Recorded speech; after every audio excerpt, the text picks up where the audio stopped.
கேள்வியெல்லாம் பார்த்து கேளுங்க.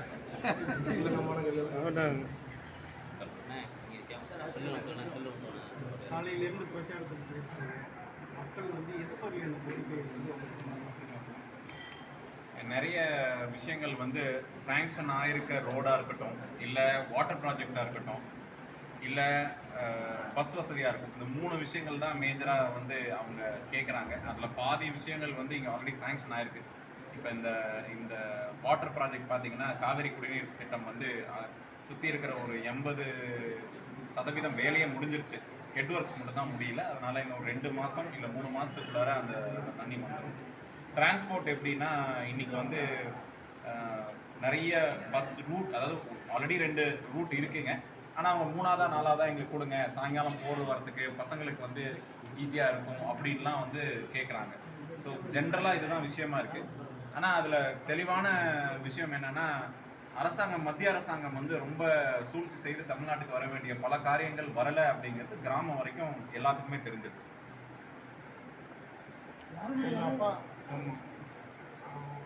அப்பா வந்து அமைச்சரான காலகட்டத்தில் வந்து இந்த தொகுதிக்கு வந்து நிறைய திட்டங்கள் செஞ்சுருக்காங்க. இது வந்து உங்களுக்கு வந்து வாக்கு சேகரிக்கும் போது எந்த வகையில் பயனளிக்கும்? ஒன்று வந்து கொடுத்த வாக்குறுதியை காப்பாற்றினவர்னு ஒரு விஷயம் இருக்குது. அதனால அந்த கட்சியிலேருந்து நான் ஒரு தொண்டனாக வரும்போது அதுதான் ஃபஸ்ட்டு ஈஸியாக இருக்குது. இன்னொன்று கிராமத்தில் சொல்லுவாங்க அவருக்குள்ள அப்படின்னு சொல்லுவாங்க. அதனால் அவங்களுக்கு ஒரு அறிமுகம் வந்து சுலபமாக இருக்கிறது. இன்னொன்று நம்பிக்கை, சொன்னால் செய்வாங்கங்கிற நம்பிக்கை இருக்குது. அதுக்கும் மேலே தலைவர் வந்து அவங்களுக்கு அந்த மகளிர் திட்டமாக இருக்கட்டும், இல்லை நம்ம டிரான்ஸ்போர்ட்டுக்கு அவங்க ஃப்ரீயாக கொடுத்த விஷயமா இருக்கட்டும், இல்லை காலேஜ் ஸ்டூடெண்ட்ஸ்க்கு வந்து அவர் அறிவிச்சிருக்க தொகையாக இருக்கட்டும், அதுதான் மேஜர். சரி, தலைவர் சொல்லி இவங்களால செயல்படுத்துறாங்கிறது தான் அந்த நீங்கள் புரிஞ்சுக்க வேண்டிய ஒரு விஷயம். இங்கே அப்பா 10 அடி பாஞ்சா ஃபுல்லாக 18 டு 22 மாதிரி இன்னைக்கு எல்லா விஷயங்களும் தொண்டர்களை சந்திக்கிறதும் சரி, இல்லை வேட்புமனு பிரச்சாரத்துலேயும் சரி, எல்லா வகையிலும் முன்னோடியாக போயிட்டுருக்கீங்க. நாடாளுமன்ற பதவி ஏற்ற கையோடு நீங்கள் வந்து எந்த பிரச்சனையை வந்து பெரம்பலூர் தொகுதிக்கு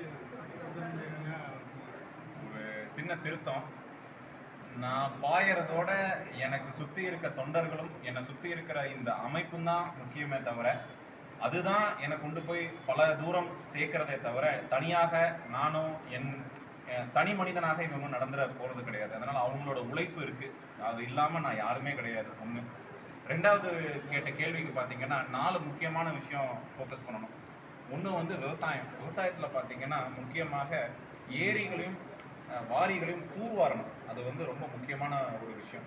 எங்கள் கிராமத்தையே அது ஒரு எடுத்துக்காட்டு. தலைவர் வந்த பிறகு இங்கே வந்து ஒரு நீர்த்தேக்கம் அமைச்சாங்க. நீர்த்தேக்கம் அமைச்சதுலேருந்து பார்த்தீங்கன்னா எங்கள் ஊர் வந்து ஒரு வறண்ட பூமி தான். ஆனால் இன்றைக்கி சுற்றி இருக்க எல்லா கிணறுலையுமே வந்து பார்த்தீங்கன்னா 10 அடியில் 15 அடியில் தண்ணி இருக்குது. அதுவே பெரிய சந்தோஷம். அதனால் அது மாதிரி சுற்றி இருக்கிற கிராமங்களுக்கும் ஊர்களுக்கும் அந்தந்த ஊர்களில் இருந்து இடம் பெறாமல் முக்கியமாக வேலைவாய்ப்பு உண்டு பண்ணுறத ஒரு செகண்ட் பாயிண்ட்டுங்க. வேலைவாய்ப்பு வந்து இங்கே லோக்கலைஸ்டாகவே இருந்ததுன்னா அவங்க போய் இன்னொரு ஊர் இடம்பெற தேவையில்லை, அவங்க ஊர்லேயும் இருந்திருக்கலாம், ப்ளஸ் வேலையும் வாங்கிக்கலாம் அப்படிங்கிறது ஒரு விஷயம். 3வது விஷயம் பார்த்தீங்கன்னா, சில இடத்துல வந்து பசங்க வந்து ஹைஸ்கூல் வரைக்கும் நல்லா படிக்கிறாங்க, அப்புறம் திருப்பி காலேஜுக்கு திருப்பி டவுனுக்கு போகிற மாதிரி விஷயமா இருக்குது. அதுக்குண்டான கலைக்கல்லூரியோ இல்லை பொறியியல் கல்வியோ அரசு சார்பாக தொடங்கணும்னு சொல்லி முசிறி இல்லை துறையூர் ஏரியாவில் ரொம்ப உபயோகமாக இருக்குன்னு சொல்லியிருக்காங்க. ஸோ அது வந்து ஒரு முக்கியமான விஷயமா இருக்குது. 3வதாக பார்த்தீங்கன்னா, இப்போ மணச்சனூர் எடுத்துக்கிங்களேன் ஒரு எக்ஸாம்பிளுக்கு. அங்கே வந்து ரைஸ் மில் வந்து ரொம்ப ஃபேமஸ். அவங்க எல்லாம் என்ன கேட்குறாங்க, அன்னைக்கு வந்து ஊருக்கு வெளியில் இருந்தோம், இன்னைக்கு வந்து ஊரை வளர்ந்துருச்சு, அதனால் எங்களுக்கு வந்து தனியாக ஒரு தொழிற்பேட்டை அமைச்சு கொடுங்க, நாங்கள் எல்லாம் போய் அங்கே வந்து சுலபமாக வேலை செய்கிறதுக்கு ஒரு வாய்ப்பை கொடுங்கன்னு சொல்லி கேட்டிருக்காங்க. அரசாங்கம் ரொம்ப சீரியஸாகவே ரொம்ப அட்வான்ஸ்டு ஸ்டேஜில் இருக்குது. அந்த விஷயம் வந்து சீக்கிரமாகவே அது நடக்கும்.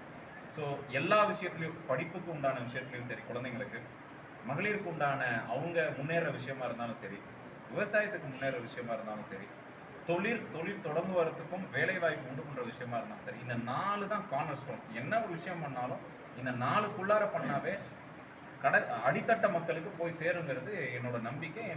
நான் என்ன இந்த மக்களை பார்த்து தெரிஞ்சுக்கிட்டேங்கிறது இந்த 4 விஷயம் தான் நான் தெரிஞ்சுக்கிட்ட விஷயமா இருக்கு. அப்பா வந்து வேளாண் பொறியியல் கல்லூரி கொண்டு வந்தாங்க, தொழிற்சாலைகளை கொண்டு வரதுக்கு முயற்சி பண்ணாங்க. எந்த சொல்றீங்க? வேளாண் பூவாலூர்ல சொல்றீங்க நீங்க?